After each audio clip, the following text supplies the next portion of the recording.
hot as fuck, Dick. Come here and sit right here. Fuck you. I would not do that if you paid me to. Wrangler Star just uploaded a video. Post notifications. You should turn them on. It's a good thing, you know, because you get notified. Maybe you want to be notified. So the video you're about to watch, it was up for a few days, and then all of a sudden, I got this little notification saying that this video was deemed to be not advertiser friendly. What that means basically is that there won't be a ad at the beginning, in the middle, on the sides, on the bottom, like all over the place. You know where the ads are. There won't be any, and that's because the video is apparently inappropriate. So I went back and rewatched the video because I didn't remember saying anything that was too bad. The opening line of the video was like a joke, and it was slightly inappropriate, but I didn't think it was that bad. And then there really wasn't much that was worse than that throughout the whole video. So I was trying to figure out why it was deemed to be not advertiser friendly. One thing that stood out to me was that it could have possibly been because of my thumbnail and the title. The original title for this video was Getting Railed in a Tiny House, and that was my thumbnail. Now, I can understand why that could be, you know, deemed not advertiser friendly, but I don't really give a shit. It's kind of sad that I can't create the content that I want to create. The whole reason I started making videos, not the whole reason, but one of the reasons I started making videos was to make content that I wanted to see from other creators. You know, there's all these other channels that produce similar types of content as I do. Building stuff, not, you know, tiny house specific, but these building DIY type channels, and they're all missing that, you know, inappropriate factor, that fuck factor, you know? Everyone fucks up. And I feel like you're leaving that part out of the videos when you cut because you fucked up and you're like shit and you swear and you get mad, and that whole side of it I feel like needs to be captured and documented, and that's one reason I put it all into my videos. And it also adds to the, you know, the comic effect. You know, everybody goes through that. Why not show it? So I'm not going to change the style of my videos. I'm going to continue uploading them to YouTube and to Patreon. What sucks about this is, you know, I don't depend on the money that comes in from YouTube, but it helps. It's like a little added revenue, and it helps make this channel better by buying equipment and stuff like that. You know, I used a lot of the YouTube earnings for my camera as well as the donations that came in, but I spent about $1,000 of my YouTube earnings on that, which was all of it. Honestly, I only make about 150 to, this month was crazy. I made 200, which is weird, but about 150 to $200 a month on YouTube, which is, you know, it's really nothing. And I said this before, but that's on hold so I can buy a new computer. Once that reaches a certain amount, I'll get a check and I'll buy a computer with that money. So that all that money that comes in on the YouTube ad revenue is going right back into creating these videos. One thing that really motivates me to continue doing what I'm doing and creating the videos that I create is the Patreon supporters. Their financial contribution every month really helps this channel, helps me buy things, helps me do things, and it doesn't make the ad revenue that important. So if I'm not getting paid on a video, I don't really care. I mean, I do care a little bit because it's, you know, over time, you get a penny a day for each video, and you've got 200 videos. That's $2 a day, and over like the course of a lifetime, that's going to be a pretty substantial amount of money. That's the way I look at it. I have seen this not advertiser friendly thing happen to a lot of channels. There's a YouTuber called Fluffy Talks. He had 900 of his videos. I think he said he had like 1,300, and he had 900 of them flagged as being not advertiser friendly. That's insane. That's like your whole channel. That's everything you got. There was also a couple other channels that I saw that had the same thing. Every single video got hit with that. It's a yellow dollar sign. There's a green dollar sign, means you're making money. There's a dollar sign with like a slash through it. That means you have not monetized at all because you've got copyrighted information in it, and you can get kicked off YouTube for that, which is not good. And then they've got this new yellow money sign thing that they just come out with recently. But it is something that's affecting a lot of YouTubers. And that's one reason you've seen a lot of YouTubers turn to Patreon. I'm not going to be plugging Patreon in this video. Maybe I will later, but I really feel like we need to focus more on saving YouTube as a whole. One thing that YouTube has introduced in the last year was YouTube Red. YouTube Red is a paid subscription thing. Basically, you pay $10 a month, and you get ad free, so you don't watch any more ads. There's no more ads popping up before a video, so no ads. You get YouTube Music, I guess. You get YouTube Kids or stuff. I don't know what exactly you get, because all I care about, I have it, all I care about is not having to watch a damn ad at the beginning and hit the skip ad. Like, that's great.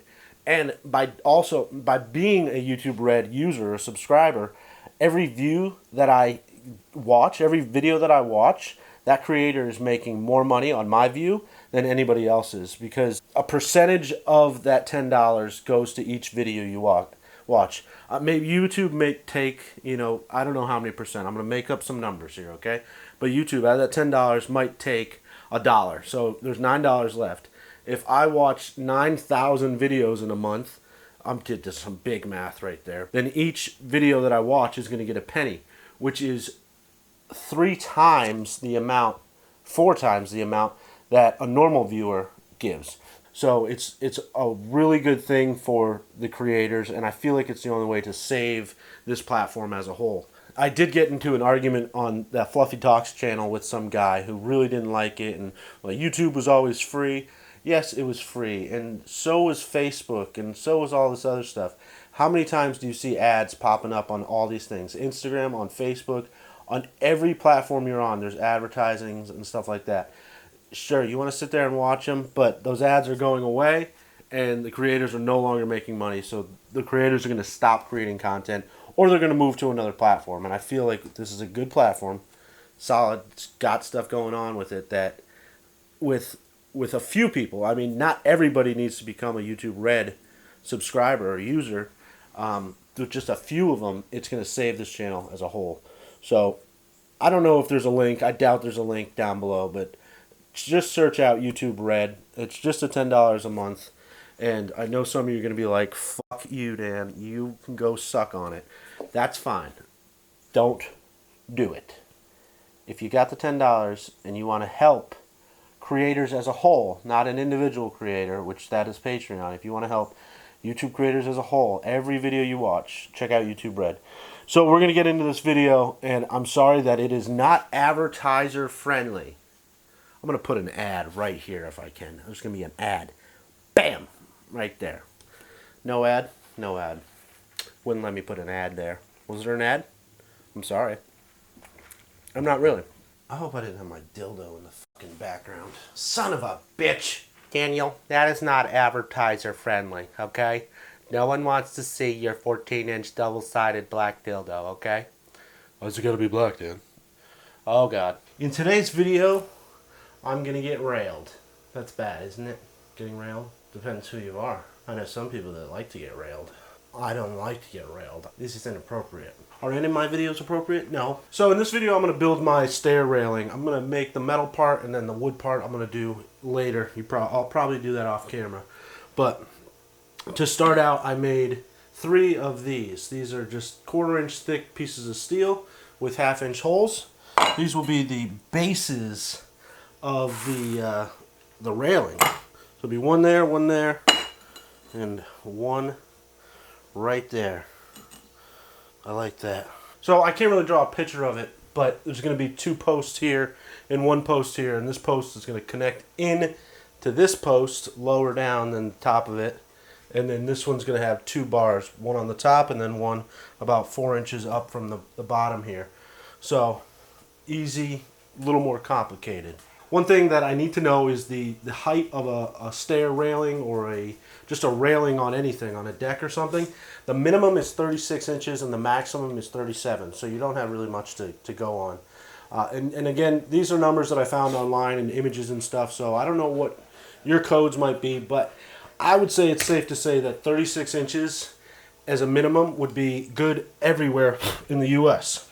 So with that said, I know these are 1/4-inch thick, so 36 minus 1/4 is 35 3/4. I know I need 3 pieces that are on a 45, because all these are going to be tied in together on 45s. So I need 3 pieces at 35 3/4, and that's going to be to the long point. So let's draw this. So boom, boom, boom, boom, boom, boom. Are we just going to keep booming? We're booming. Booming is happening. This is not going to make it into the video because it's repetitive when you repeat numbers over and over again. I don't want the one that is right here to be in the way. And that's my biggest concern, is that one right there. But I feel like that'll be alright. Now, one thing I notice is that when I go down to my bedroom, I always bow. I always bend over right here, and I put my head right here. So I'm not going to be putting a bar that connects this in. So this is going to be a pretty open railing right here. But if you fall through that, you're stupid. Don't fall through that. Somebody's going to fall through it one day, and I'll get sued. God, you can't fix stupid. You can just keep reproducing them. Great. 26 and 3/8. 26 and 3/8. Follow me? I should just put it tight. Yep, I should just put it tight because that'll be better. 1 inch. So I cut these pieces of steel at 4.5 inches. So the center of 4.5 is what? 2 1/4. I'm going to be using 2-inch square tubing. So if I come 1 1/4 in, that's where that's going to be. And I come in 1 1/4 here, so 2 1/2. So if I measure from that outside to the outside of this steel, and I minus 2 1/2 inches, which would be 28 inches. 28 inches to the long point and long point. This is where I need to frame this square. Peanut, you mind getting that? Oh, I'm... Holy cow, that's scary, dude. Don't do that. This project's going to cost about $100 to do. So if I screw up, it'll cost me $100 to do it again. Well, hello, how are you doing? What are you doing? One thing I don't like about building this is I'm going to basically build a wall here. And this is where Peanut comes and gets her loving every day. I come home from work and I get into bed. And then Peanut comes up here and says, hello, welcome home. On the welcome home committee. And there's going to be a wall there. So now you're going to have to stick your head over here and get loving. Okay, I'll do that. Can you watch out? I'm trying to make a video. Well, you need me to make a video, don't you? Yeah, not that much, though. Too much, Peanut, is a bad thing. Never heard of it. Not true. Next, I want to know this length. I think you're wrong, because this is the actual length minus 1 1/4. So it's actually 18 inches. 18 inches. See? Good thing you measure twice, cut once. It's the slogan. The last number I need to know is this bottom piece. What I'm going to do is weld this piece together, and then once I have that, I'll measure up top, figure out this length down here. Figure out that piece right there. So I don't need that number right now. But that's good. We will go and sit at the saw all night. I'm not going to film too much of it because I'll probably just end up drinking by the saw. The saw is pretty slow. So I'm starting out with a 20-foot, 2-inch by 2-inch, 3/16 inch thick square box tubing. I'm going to cut all these things square because when you cut 45s on this thing, you don't really have too much room to work with. So if I make them manageable lengths, then I can recut them into the correct thingamajiggy. And most of them do have a square end on one side, so it's not like I'm wasting too many cuts. This is boring. A lot of this. Basically, I'm going to set this saw up. I'm going to sit right here and watch YouTube videos. When this is done, I'll move it over and redo it. But I do absolutely love this saw.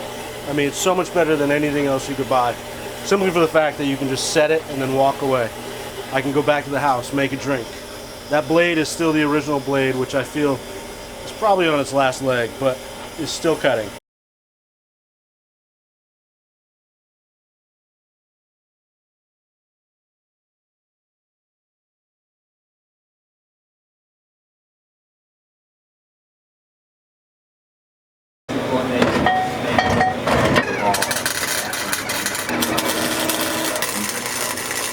Really starts with the family.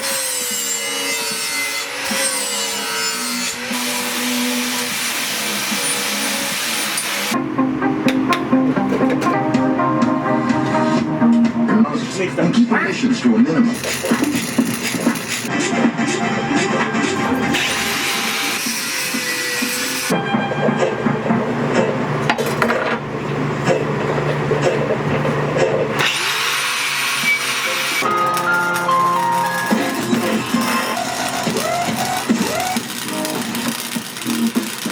Pretty nice weld. For a shitty welder, it's halfway decent.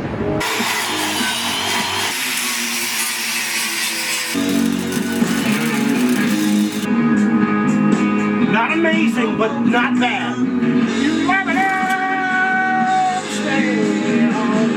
Nope, you're gonna get burnt that way. I mean, I'm impressed. That is beautiful. To start your free trial.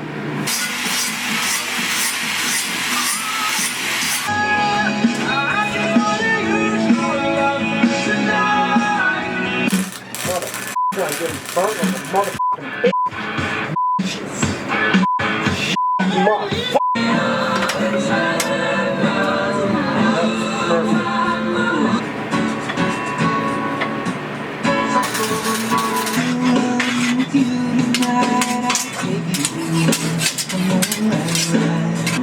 Let's roll another joint.